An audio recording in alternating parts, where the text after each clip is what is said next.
जय श्री कृष्ण। आप सभी का हमारे YouTube चैनल पर हार्दिक स्वागत है। आज की इस वीडियो में आप सभी रसपान करेंगे माघ मास महात्म का 7वां अध्याय। यमदूत कहने लगा कि तुमने बड़ी सुंदर वार्ता पूछी है। यद्यपि मैं पराधीन हूँ, फिर भी तुम्हारे स्नेहवश अपनी बुद्धि के अनुसार कहता हूँ। जो प्राणी काया, वाचा और मनसा से कभी दूसरों को दुख नहीं देते, यमलोक में नहीं जाते, हिंसा करने वाले वेद, यज्ञ, जप और दान से भी उत्तम गति को नहीं पाते। अहिंसा सबसे बड़ा धर्म, तप और दान ऋषियों ने बताया है।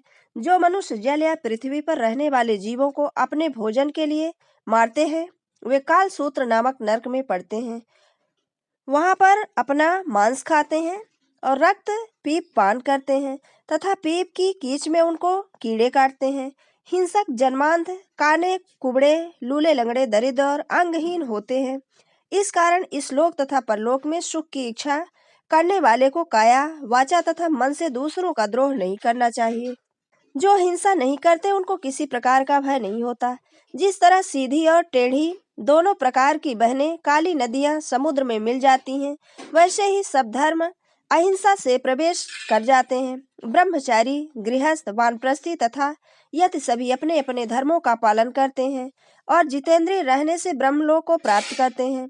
जो जलाशय आदि बनाते हैं और सदैव पांचों यज्ञ कहते हैं, वे यमपुरी में नहीं जाते। जो इंद्रियों के वशीभूत नहीं है, वेदवासी और नित्य ही अग्नि अर्थात हवन आदि का पूजन करते हैं, वे स्वर्ग को जाते हैं।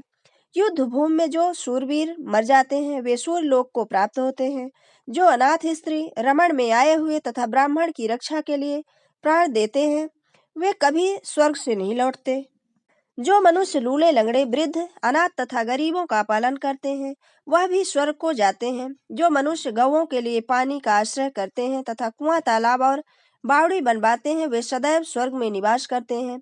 जैसे जैसे जीव इनमें पानी पीते हैं, वैसे वैसे उनका धर्म कहता है जल से ही मनुष्य के प्राण हैं। इसलिए जो प्याऊ लगवाते हैं, वह अक्षय स्वर्ग को प्राप्त होते हैं।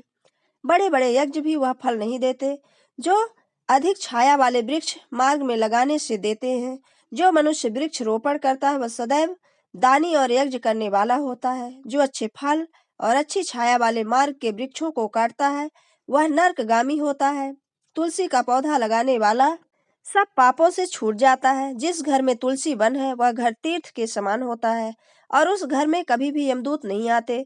तुलसी की सुगंध से पितरों का चित्त आनंदित होता है और वे विमान में बैठकर विष्णुलोक को जाते हैं। नर्मदा नदी का दर्शन, गंगा का स्नान और तुलसी का स्पर्श, यह सब बराबर बराबर फल देने वाले हैं।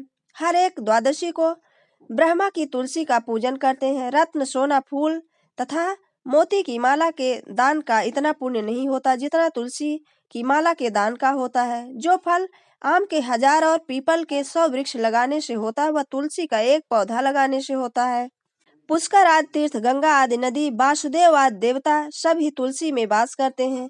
जो एक बार, 2 या 3 बार रेवा नदी से उत्पन्न शिव मूर्ति की पूजा करता है, वह स्फुटिक रत्न के पत्थर के आप से आप निकले हुए तीर्थ में, पर्वत या वन में रखी हुई शिव की मूर्ति की पूजा करता है और सदैव ओम नमः शिवाय मंत्र का जाप करता है। यमलोक की कथा भी नहीं सुनता।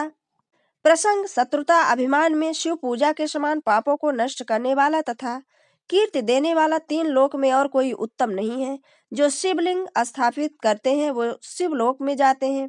ब्रह्मा, विष्णु तथा शिव का मंदिर बनाकर मनुष्य वैकुंठवासी होता है। जो भगवान की पूजा के लिए फूलों का बाग लगाते हैं, वे धन्य हैं। जो माता पिता, देवता और अतिथियों का सदैव पूजन करते हैं, वे ब्रह्मा लोक को प्राप्त होते हैं।